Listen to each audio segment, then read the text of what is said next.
успел святый твоего костела. Сына с духом сутешения величия, промнистой прославляю все створение. Володар хвалы ты, Христе, разнять учить неспинно спел, что славить твои справы. Пане, раду всіх провинов заховать нас, будь ласкавый.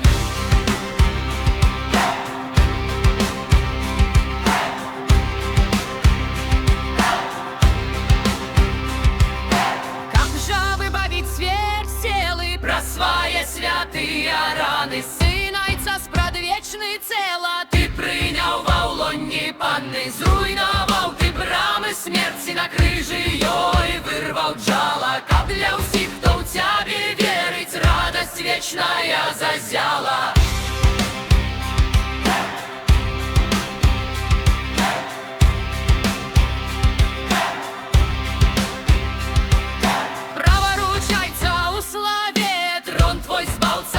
Шадзины, прийдеш знова тулю яве, каб судить людские чины. Грешным ты не дай загинуть, будь нам збавцом не суддёю, и обмый нас от провинов дорогой своей кровью.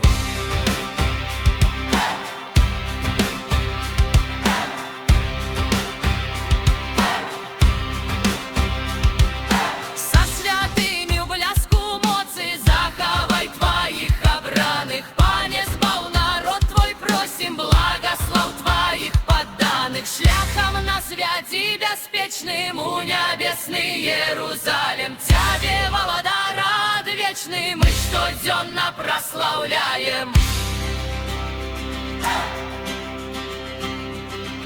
Не покинь же своего